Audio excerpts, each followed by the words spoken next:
Eu gostaria de começar por uma distinção entre que eu vou chamar, embora o vocabulário seja filosófico do século XVII e XVIII, eu acho que ele mantém a sua atualidade. O corpo do capitalismo.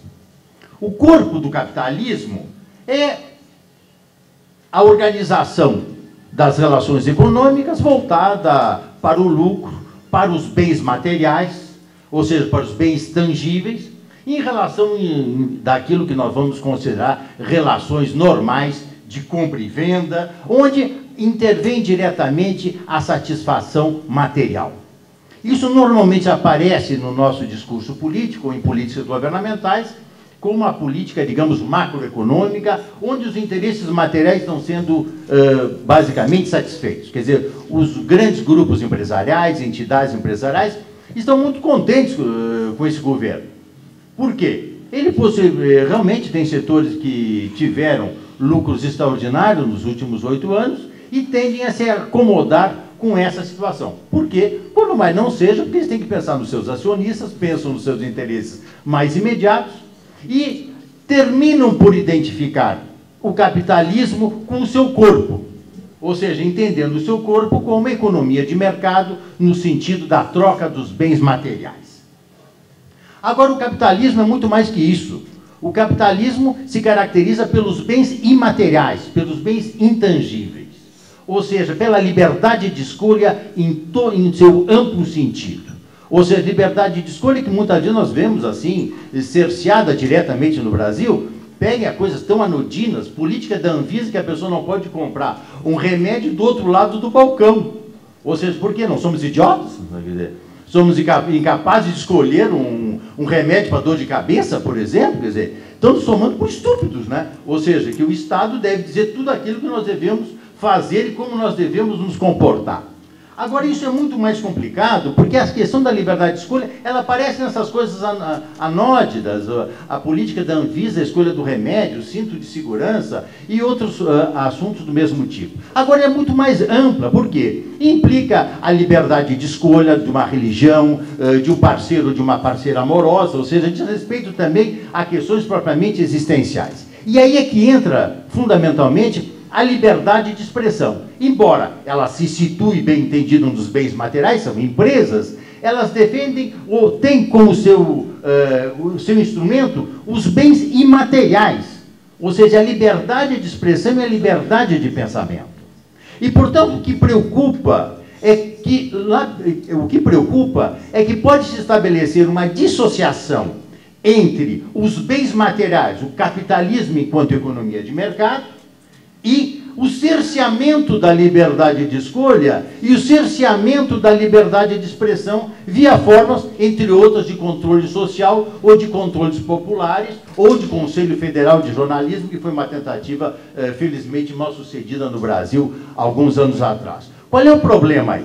O problema é que lá pelas tantas, os grupos empresariais, entidades empresariais, o caso da Venezuela foi, a apresentação também foi particularmente feliz, aliás, aproveito para prestar uma homenagem à sua pessoa como líder da liberdade de expressão no continente, a vocês três bem entendido, mas o caso da Venezuela é até agora aquele mais forte entre nós. Agora o que aparece é o seguinte, é uma dissociação.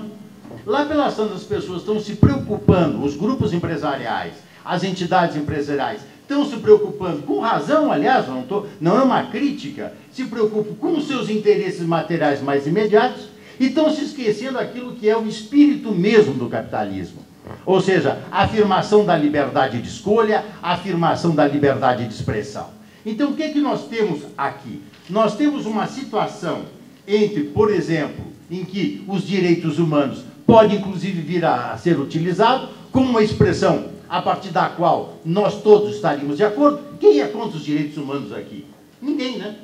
Agora, quando nós formos verificar exatamente qual é o significado dos direitos humanos, por exemplo, no Plano Nacional dos Direitos Humanos 3, vigente no Brasil por um ato administrativo, nós veremos que aí há uma série de considerações que são restritivas em relação à liberdade de expressão, em relação à liberdade de escolha e mesmo à economia de mercado enquanto tal.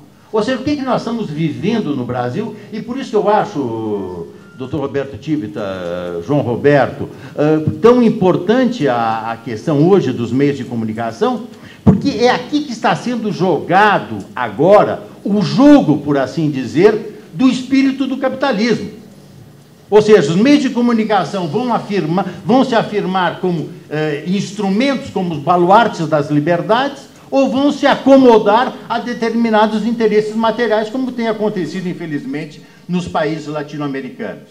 Ou seja, eu quero dizer com isso que nós estamos vivendo um momento particularmente delicado, porque a base, por assim dizer, do capitalismo, a base material, ela está sendo bem mantida pela política macroeconômica do país, metas de inflação, autonomia operacional do Banco Central, câmbio flexível, superávit fiscal, embora esse tenha agora alguns problemas, mas, enfim, nós estamos observando que essa política, esse tipo tripé da política macroeconômica, é aquele que tem suscitado a adesão dos setores empresariais e, portanto, uma adesão ao pragmatismo de Lula.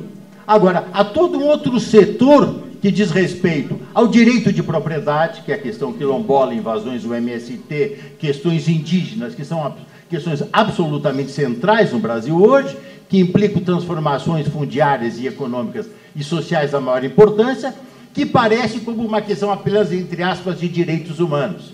E a liberdade de expressão, essa deve ser precisamente, dentro desse projeto político, ela deve ser controlada, ela deve ser cerceada, porque é aqui que vai se jogar a crítica, aqui é que vai se jogar a discussão, é aqui que vai se jogar, por assim dizer, o futuro das liberdades no país.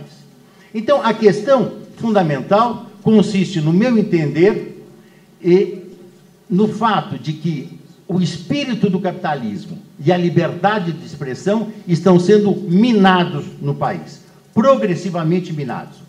Quero dizer também, e eu estou de acordo com o doutor Tivita, de que o Brasil tem demonstrado uma extrema vitalidade das suas instituições. O Conselho Federal de Jornalismo nasceu, foi natimorto, né? Graças à reação da sociedade civil e, em particular, dos meios de comunicação. Talvez isso nos distinga da Venezuela, da Argentina e do Equador, na medida em que nós tenhamos instituições mais sólidas. Agora, eu não posso me esquecer de uma jornalista venezuelana, trabalhando, acho que ela estava trabalhando para a Associated Press, ela, enfim, colhia depoimentos meus com uma certa regularidade, e numa janta, no meu caso, em Brasília, eu disse para ela, a diferença entre o Brasil e a Venezuela é que as instituições brasileiras são muito mais fortes. Ao que ela me respondeu, nós também acreditávamos nisso. Eu confesso que eu fiquei sem argumento.